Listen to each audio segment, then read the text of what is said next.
Now, one of the shows I've been very eager to see what would happen would have to be Undead Murder Farce, also known as Undead Girl Murder Farce. And the reason being is it struck me as something unique. I always try to have shows that I feel like are different than the past seasons of anime shows. And the idea of a severed head in a birdcage, a man who, why is he hanging out with them, and a trailer that seemed captivating enough had me say, monsters, a weird twist on a setting that you normally don't see? Yeah, sign me up. And almost immediately, like, the animation in this episode popped off right away, and I was like, okay, the trailer didn't make it look that good, and almost immediately I figured to myself, this is probably going to be the dark horse, or at least one of the dark horses of the season, a show that creeps out and just absolutely dominates and takes the community by storm. And even if it doesn't necessarily blow up in the season it's airing,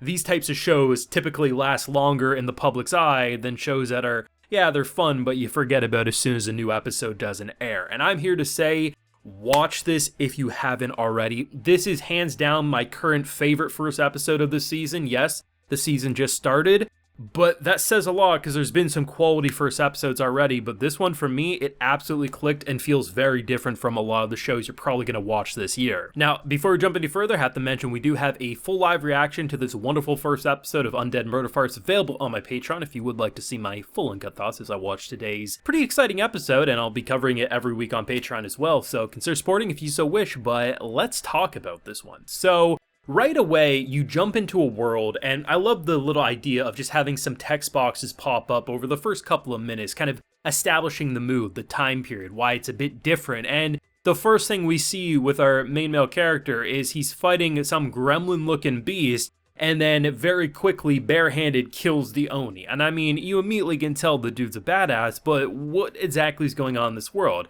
At first, I thought it was a circus, and then I realized it was a fighting ring, and the idea of just this simple establishing moments are just so effective. You have the ringleader of this operation, just seemingly pretty nice guy towards him, and then in comes this, like, snakehead woman, spits on our boy, and I'm just like, okay, there's a bit of tension here. I'm very excited to learn why we're capturing monsters and fighting them like there's nothing. And honestly, there's a few moments in this episode that have a element of comedy that I don't see a lot of in anime, but when it's there, I feel like it's some of the more effective comedy. And what I mean is, it's things that aren't necessarily trying to be jokes, but they're situational enough that it's funny just to see the chaos happen. So there's a moment with a cat in this episode, right? Honestly, I had pie on my face because I'm talking mad shit about these villagers because they're poking a cat, being like, oh, this is an Oni, we need to kill it. And I'm like, bruh, this poor little village area is just picking on a starving cat. Like, what type of garbage people do you have to be? He flicks it in its head, and then he gets a little cut, and he's like, yeah, see, there's no Oni. And the next scene is literally the fighting ring, and it's a goddamn cat with, like, demonic tail things, and he's just like, bro, like, what the hell just happened here? These are the moments that can really leave a positive impression on you, because it's such an establishing moment. You immediately are going to be thinking, man, what a piece of shit village, they're just talking and beating up poor animals, like, what's wrong with this place? And then the next scene is, like, a cat literally is a goddamn beast. And it's like, if you get cut by an Oni, you'll end up dying. So why is it that this man can be cut or fight them and be perfectly fine? Well, clearly he was experimented on. And the story hook of having a severed head come up to you and said, hey, I know you're dying because ultimately you very much are using these abilities every night and we don't understand why. It looks like you're trying to jump to your grave, but at the same time, you probably don't want to. I can help you. I can hook you up because every time he uses these abilities, the demonic part of him, because he's half human, half Oni, ultimately that's taking over him more and more. And the idea of like, I can teach you some ways, I can save you, but ultimately you have to kill me because, well, I'm just a severed head, I've lived almost 1,000 years, my time's come, I'm done. And I like the fact that he kind of like redirects it like, no, you say that, but if there was a way to get your body back, you'd probably be a-okay. So up to that point, she had a body before an Oni obviously did something with it. So the quest of trying to get that body and then probably discovering more mysteries and craziness about this world is a very intriguing premise. And I mean, it wouldn't be an anime scene if it didn't have the transferring of saliva because of a magical contract, or hey, if you suck on my bodily fluids, you can basically slow down the craziness going on within you. I thought he was going to eat the hair because I was like, oh, you know, she has this ridiculously long head of hair. And no, they just make out. I'm like, okay, that maid doesn't look like she's a little too happy with that. And obviously some chemistry going to be brewing between these two. Yeah, sign me the hell up. This is a very, very good first episode. Probably going to have one of, if not the best openings of the season. That shit was a bob, a vibe. I was digging it visually, everything. The ending song, nothing to shy away from either. And honestly, it was a really good produced episode. There's some moments of really well directed scenes, both on action scenes, which are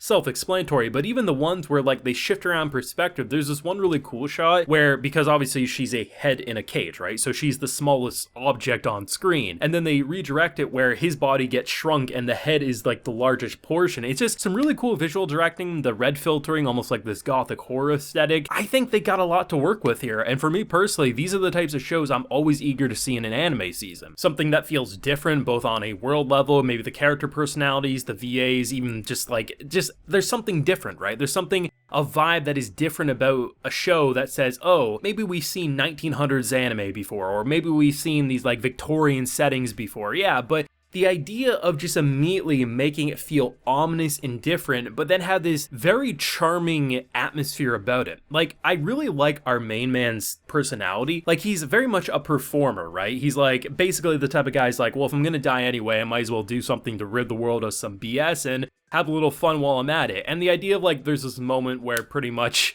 he more or less gets insulted and he kind of does like a bow being like, yes, of course, this is how you view me. It's just these personalities, they stand out and they don't stick out like a sore thumb. No, they stick out in an anime season because you feel like, oh, these don't feel like a carbon cutout copy of these random generic characters, and I like that. I really think this one has a lot to offer. There was two shows I was really crossing my fingers with, and one of them obviously just aired with Undead Murder Farce, and the other was Dark Gathering. I thought those two could both be very interesting, but I was keeping my expectations low enough, so if they didn't live up to even a good quality, I wouldn't be disappointed. I'd say, you know what, I tried it, it was too different, I shouldn't have expected much. But so far, I'm 1 out of 2, and if Dark Gathering does great too, then I think we'll have a very interesting anime season with ghosts and monsters and just feeling like anime is taking some risks in the right directions, because we have plenty of shows that follow the formulas and trends that, you know, I sometimes like, sometimes I roll my eyes at, but these are the shows that truly stick out, and I feel like this one right here has some very good potential of being the dark horse and one of the bigger hidden gems of the season, if this episode is anything to indicate off of this 13 episode run. Now, of course, those are just my feelings. I'd love to know what everyone thought, because I'm obviously watching this very early. This isn't one of the most hyped up shows, so I have no idea what people are thinking of this, and I'd love to hear what people thought, whether you were already looking forward to this one, maybe you checked it out because of this video. What did you think, and are you going to watch episode 2 next week? Do let me know down below. Leave a like if you enjoyed, subscribe if you're new around here. Of course, ring that bell so you can get notified when I upload more videos to the channel, and like I mentioned, we do have a full live reaction of this episode, and I will be covering it in live reaction format every week over on Patreon if you're interested. And while you're there, you can also get a video shout out. So today we have Meteor,